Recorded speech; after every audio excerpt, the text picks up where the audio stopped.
So I would say, I would say it was a little bit better in that regard because you didn't have any old programs to get rid of. Sure. But if I had to look at myself critically, if I'm applying for a job and, Joe Smith over here is military or law enforcement, college degree, everything on paper, and they look at my resume and his resume, typically speaking, like whatever algorithm that the HR company has, like I won't even make it to the desk of, top 30 applicants for the job.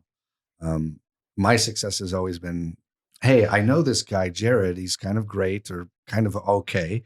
And then I get my foot in the door. I sit and meet with people, and then I typically can make it to the, to the final stages of getting the job or almost getting the job. And if I had to go back in time, I probably would have went to the military and got, 4 years, got my college paid for, and it would have been a lot easier, I think. But again, hindsight's 2020, and I don't know. My story is my story, right? It's different for everybody. Do you think you'd be any further along had you? I mean, look where you are. Yeah, I don't know. Yeah, well, I don't know, because I mean, the law enforcement or military guys, I love all those guys. One of the things they struggle with is, reconditioning to normalcy outside of the military. Like it's tough. Yes, sir. No, yes, sir. Yes, ma'am. And then they're protecting, XYZ billionaire with a wife and kids, and they make the wife and kids feel like they're at a military facility or a prison. That's not going to make them feel comfortable or confident. No. And so understanding the audience is tough, but, and especially for our military and law enforcement folks, which I care very deeply for. Absolutely. Definitely respect and love, appreciate everything they do 100%. Now you told me a funny story. I want you to tell us again when you, somehow just happened to be back home with one of the most famous, richest, most powerful people on earth. Tell us that again. Cause that's growing up with the father that I had, he was like a total liar about everything. Like, so he was born in 1937 in Belgium, and, he had these wild stories of him being in a concentration camp, which I don't know is true or not. He was born in 1937, so he would have been pretty young in a concentration camp.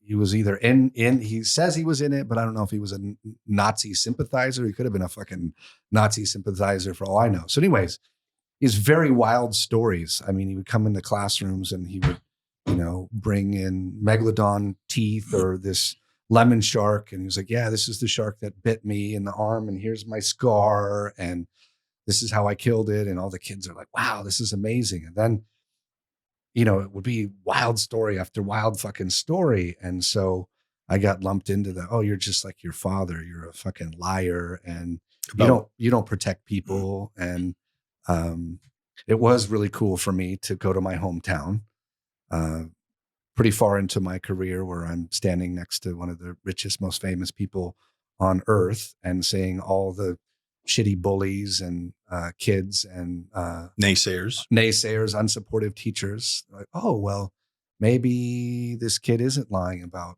his career and what he's doing. And it felt good for a fucking ego trip to have that, because it allowed me to distance myself from my father and be like, no, I said what I was going to do. And I said what I was going to do when I was fucking 15. And I did it. In other words, you were saying to everyone and yourself, see, I'm not my father. Yeah. I was saying eat a dick, but that's just the language that I use. In Jared language, you were saying eat a dick, but your heart was saying, see, I'm not my father. Yeah, exactly. That's pretty cool. Oh, by the way, I want to give you this fun little gift, Blenders Eyewear. Oh, thank you. Yeah, some sunglasses from I appreciate that greatly. Sponsor. And if anyone else wants to give gifts to give away to my guests as a sponsor, we'll take them. Yeah, so definitely. Thank you so much. I appreciate that. You're welcome. Anything else you want to say or tell us about before we go? I just want to, reiterate to anybody that's going through abuse, you're not alone. There are organizations that can help. There are people that care and want to help. Don't give up on yourself.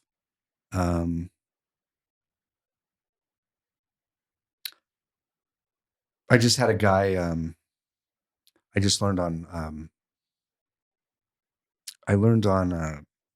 Sunday on Father's Day that a guy I worked with for 2 years just took his life. Mm.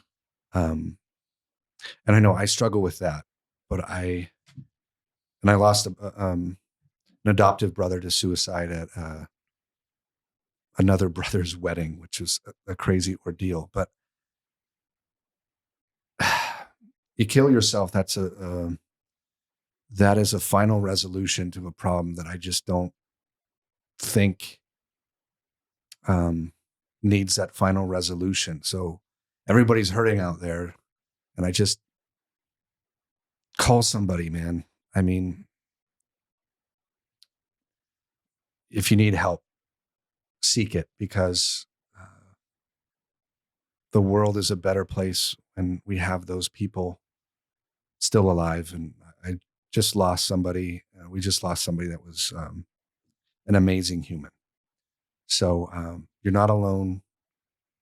Don't do it. Seek help. And if anybody needs me specifically, you can message me or call me and just say, hey man, I need 8 minutes.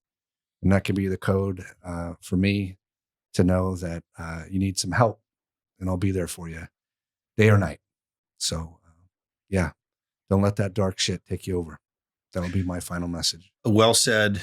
And if I can just add to that, even if you don't believe it at the time, it can always be better if you just do a little work.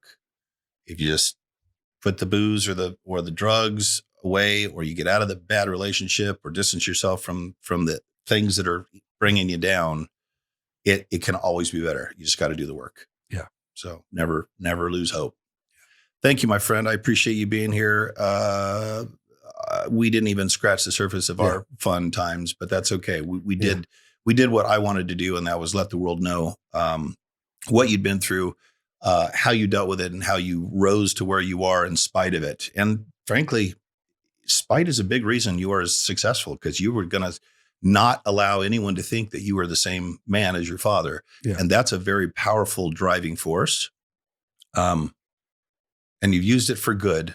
And maybe now you can put that down and cut yourself some slack, because you're not your father. That is for damn sure. Well, it's my hope. I'm working on it, but that's all you can I do. appreciate it, Mike. Thank you so much. And thanks for doing this podcast. I think it's going to really help some folks. I hope so. I definitely hope so. All right, brother. Thank you for being here.